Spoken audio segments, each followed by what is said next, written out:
So you're a Bangladeshi exporter, and you're looking at Brazil. Good choice. It's a massive, promising market. But let's be real, it's also incredibly complex. If you want to tap into one of South America's biggest economies, you're in the right spot, because we're going to break it all down for you. All right, let me ask you something right off the bat. What if a single tiny typo on a form could get your entire shipment stuck in port, racking up insane fines for weeks? Sounds like an exaggeration, right?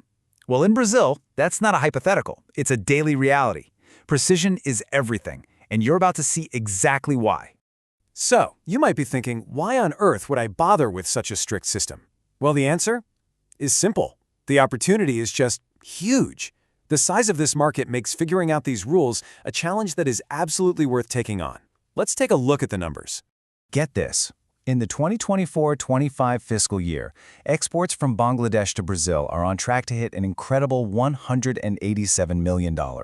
And to put that into perspective, that is a massive leap from where things were just a few years ago. This isn't just a trade relationship, it's a rapidly booming one. We're talking about a 26% jump in just one single year. So what's driving this? It's Brazil's enormous and growing middle class.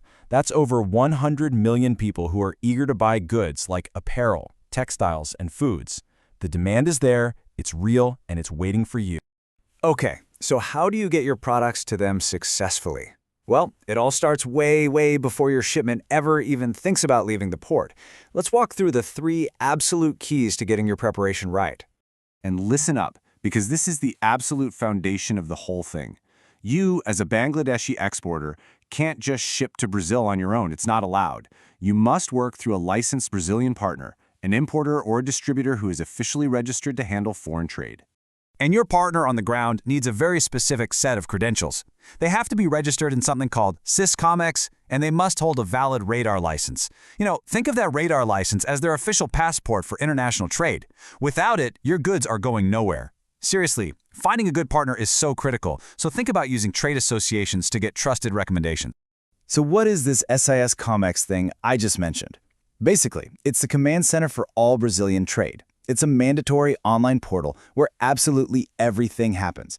Every license, every declaration, every single step is logged and processed through this one digital gateway.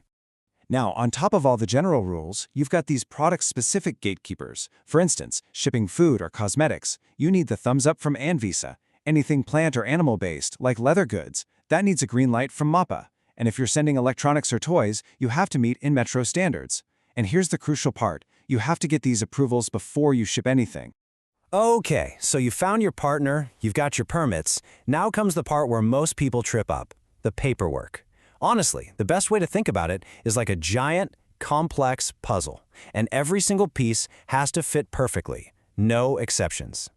So at the very minimum, you're going to need these 4 documents. You've got the commercial invoice, which details the sale, the packing list, which says exactly what's in every box, the bill of lading, your proof of ownership, and the certificate of origin, which proves your goods are actually from Bangladesh.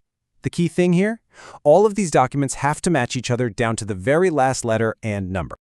Now, if there's one single piece of this whole puzzle you need to obsess over, it is this, the NCM code.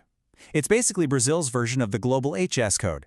This one number, this one little code, determines all of your import duties, your taxes, and any special licenses you need. And you know why they're so strict about it? Brazil has had to fight import fraud and undervaluation for years, so this code is their main tool for keeping things honest. Get it wrong, and you're not just looking at delays, you're looking at guaranteed fines. All right, your shipment has made it across the ocean. It's pulling into a port like Santos. This is it. This is the moment of truth, where all of your careful preparation gets put to the ultimate test at the final gates, Brazilian customs. So the process here usually follows 4 main steps. First, your vessel arrives. Second, your Brazilian broker files the import declaration online through Syscomex. Then, the system automatically assigns your cargo to a channel, and that channel decides its fate. From there, it's either released or it's flagged for inspection. And really, there are 2 main paths your shipment can take. The green channel, that's the dream. It's an automatic digital release with almost no delay. But if you get flagged for the red channel, everything grinds to a halt. We're talking a full inspection of your documents and a physical inspection of your cargo. That means delays of at least a week or 2, plus you're paying storage fees the whole time. And the #1 cause of a red channel flag? You guessed it, Simple paperwork errors. And hey, don't just take my word for it. This quote from a Brazilian trade guide says it all. It's not usually some big, complex fraud that causes the biggest headaches. No, it's the small, totally avoidable mistakes, a misspelled name, a value that doesn't match, a wrong product code that lead to the most expensive delays. So let's be crystal clear about what's at stake here. This journey can end in one of two ways: a successful, profitable delivery or a nightmare of costly penalties. Let's look at just how painful those mistakes can get. Let's start with that all-important NCM code we talked about. If you use the wrong one, even if it's an honest mistake, the minimum penalty is a fine of 1% of your entire shipment's value. That's just the starting point for a simple clerical error. Okay, now let's say you forgot to get one of those pre-shipment licenses, maybe from Anvisa, for a food product. For a major mistake like a missing import license, the fine just skyrockets. We're talking a staggering 30% of the customs value of your goods. Ouch. But believe it or not, it gets even worse. If customs officials think you deliberately undervalued your goods to try and pay less tax, the penalties can range from 75% all the way up to 150% of the tax difference you were trying to avoid. This is designed to be painful, to stop fraud before it starts. And finally, we have the worst-case scenario. In the most severe cases of fraud or non-compliance, Brazilian authorities can do the unthinkable. They can confiscate your entire shipment. Your goods are seized, and it is a total, complete loss. So to make sure none of that happens, here's your final checklist for success. 1. Choose a reliable licensed partner in Brazil. 2. Verify and then double-check your NCM product code. 3. Make absolutely sure every single one of your documents matches perfectly. And 4. Get all your product-specific permits done before a single box gets loaded onto that ship. And that really just leaves us with one last critical question to think about. In a market where a single typo can cost you thousands of dollars, is your paperwork perfect enough for Brazil?